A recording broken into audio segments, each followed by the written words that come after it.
The New Jersey Department of Military and Veterans Affairs welcomes you to this conversation about infection control. Recently, we visited the Veterans Memorial Home at Menlo Park and sat down with Melissa Sungha Martin, Director of Infection Control.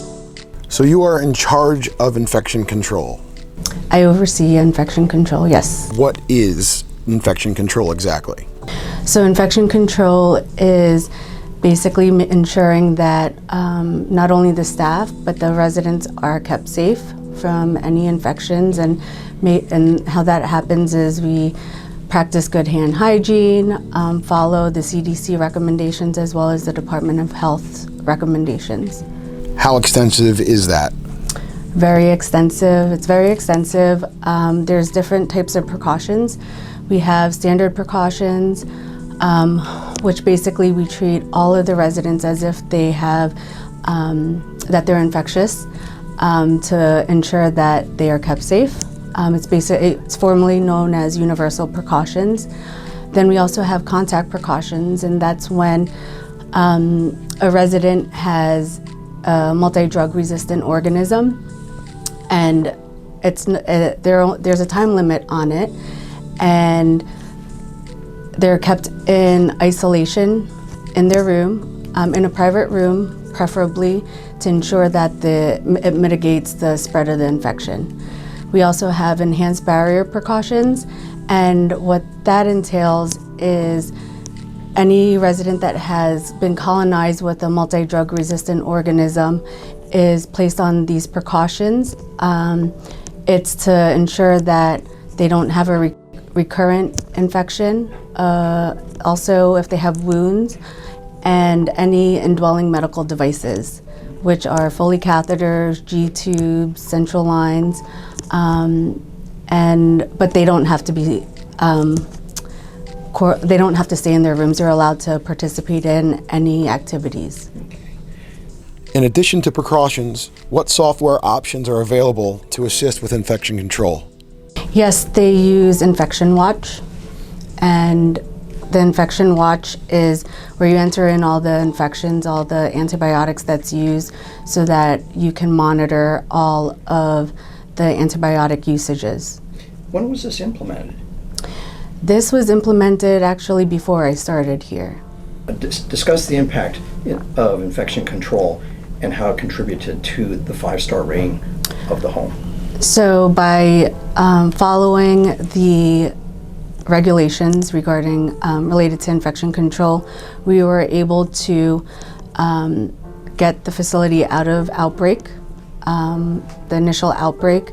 We were also able to decrease the amount of UTIs, urinary tract infections, from the time that I started up until now.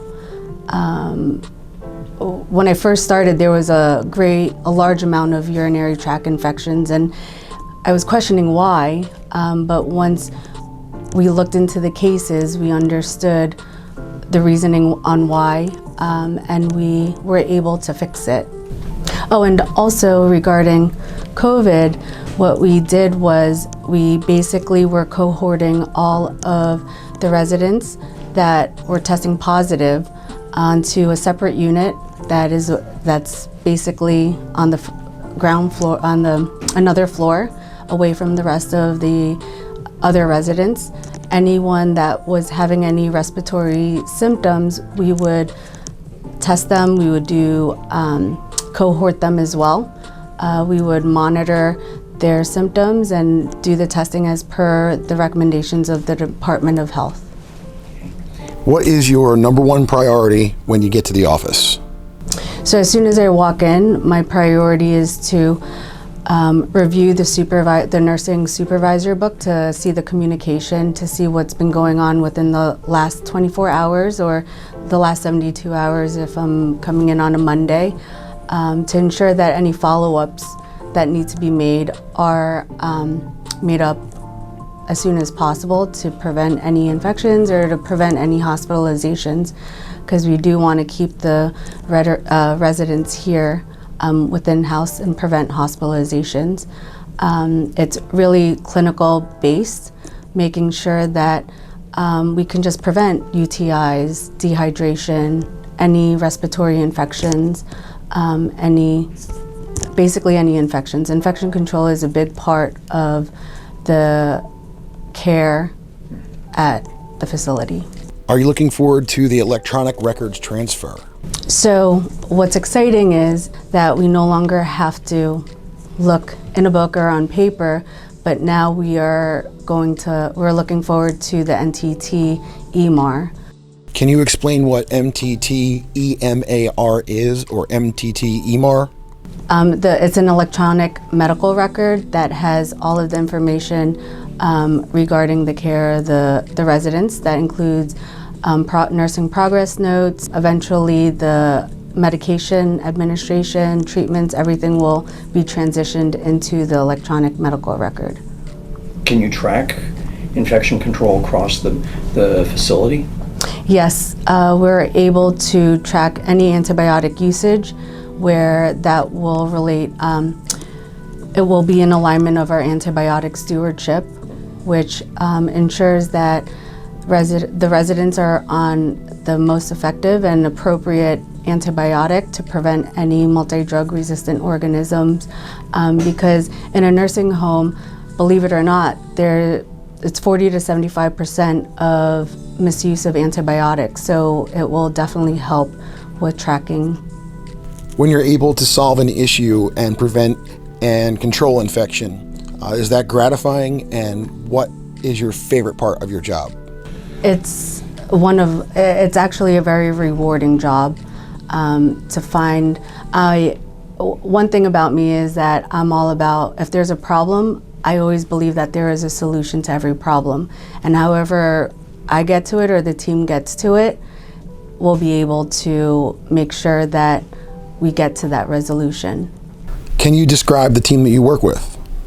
So it consists of obviously nurses, CNAs, but there's also nursing management, that includes an assistant director of nursing, supervisors of nursing, of course MDS, nurse educator, employee health, staffing, of course, which is most important to ensure that we have enough staff that meets the regulations, the state regulations of the patient to nurse and CNA ratio.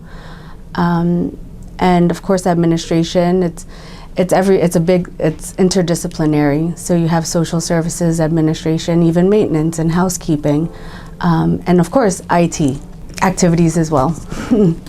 If you had anybody out there who is considering joining your team, could be a CNN, LPN, whatever, to join this field, what are some of the attributes and advice that you think that those folks need to have, and what they might look forward to if they took a position at one of the veterans' homes?